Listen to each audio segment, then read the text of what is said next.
Alrighty everybody, it is now the end of January of 2023. We're not only getting closer to a lot of Star Wars projects out there, like Mando Season 3 and Star Wars Ahsoka, but the thing that John and Dave are really gearing up towards is really making a lot of heavy announcements at Star Wars Celebration and D23 that takes place, by the way, later this year. That's really going to set the stage for the upcoming roadmap of the franchise by Disney and, of course, Lucasfilm.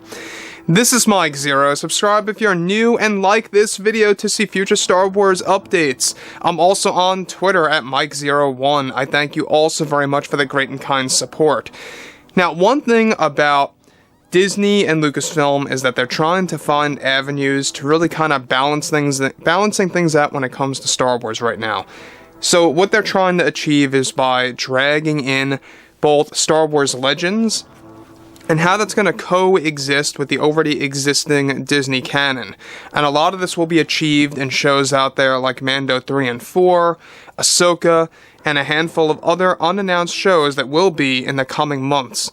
Now, with that being said and all, Kathleen Kennedy has been a lot more talkative and vocal to all the Star Wars fans across the globe and saying not the greatest things in the world that does not agree with everybody. And I think, if anything, she's only causing more problems for the community and creating more of a divide.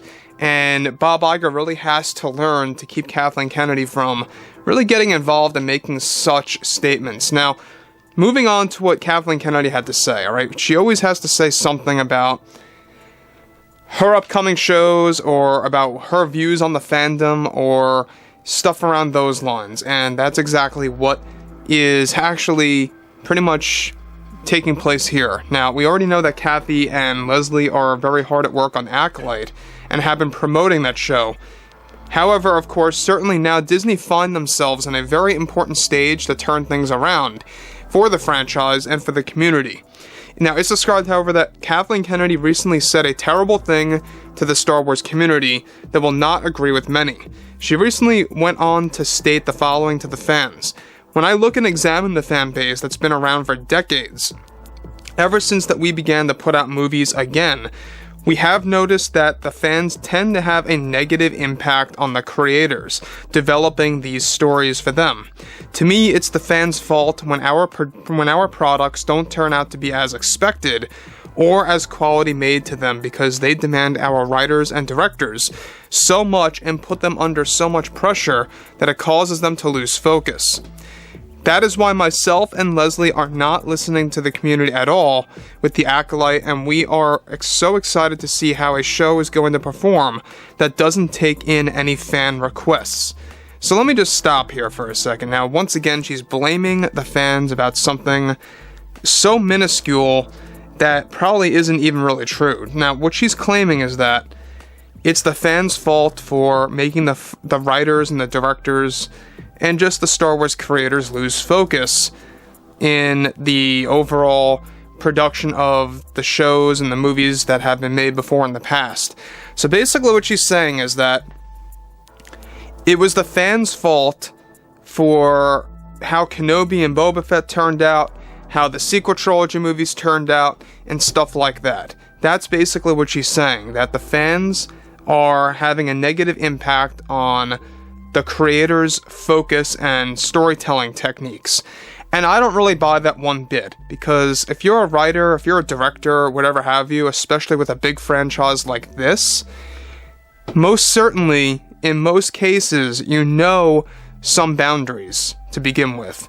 And if you can't succeed with those boundaries, then you're already failing at the game of writing a big Star Wars movie or a Star Wars TV show. And it's one reason why I think Rian Johnson was a prime example of somebody who really kind of failed and let the fans down. That was not the fans' fault. That was Rian Johnson's fault. It had nothing to do with the fandom.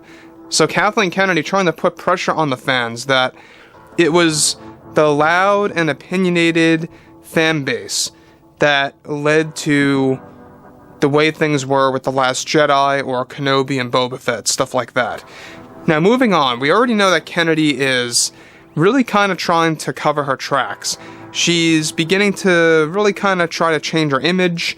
She's beginning to apologize in some scenarios about what happened with the sequels. then she contradicts herself and says stuff like this. You can never get a read on Kathleen Kennedy. You can never really see what her true intent really is. But nonetheless, we all know her true intent is that she has this agenda to strip away anything familiar with Star Wars and anything fun when it comes to Star Wars aesthetics, and just taking that all away. And that's what she's doing with Acolyte. It's also what she's doing with Skeleton Crew. Moving on. So she goes on to state, to me personally, it puts the fans, of course, are the ones that are passionate, that tend to create a mess for our writers and storytellers. And I believe this is why some fans see the franchise has taken a bit of a turn the past couple of years. Something that we are trying to correct with the Acolyte and Skeleton Crew. We didn't want to also focus on George's influence on the franchise, to really write something on a blank canvas. The fans that are loud and opinionated tend to be the most damaging ones. So, right there, she's saying that the fans that are the loud and opinionated ones are the most damaging. And once again, not the case at all. To me, the loud and opinionated fans are probably the most driven fans.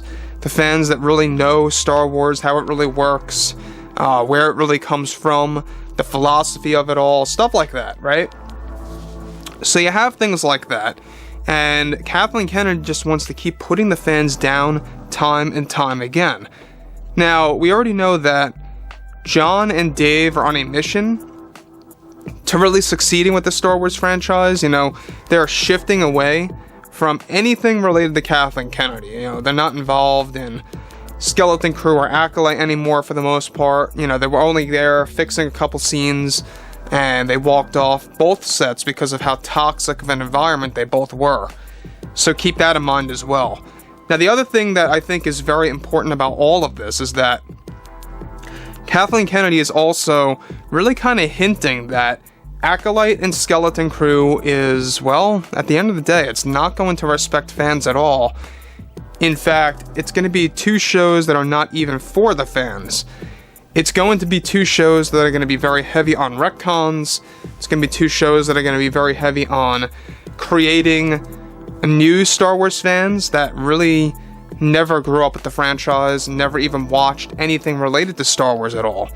So that's the one thing that I think a lot of fans have been very worried about, and how this is all going to turn out. Now, Skeleton Crew, by the way, is not going to be releasing until later this year, and the Acolyte not until 2024, so we got a little bit of a ways until we see the impact that these two shows have on the audience and on the franchise. I don't think it's going to make a dent in John and Dave's momentum of Star Wars projects. I don't believe so at all.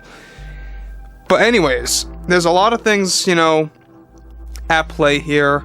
Kathleen Kennedy obviously is gearing up for her, getting fired and laid off by Disney by this August. That's the big plan.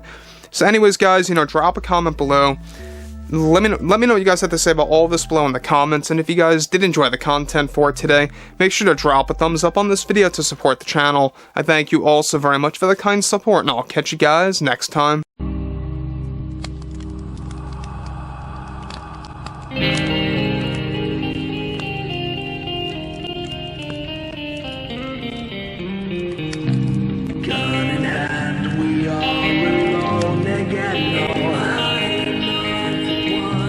Night to moon, we hear them moans again.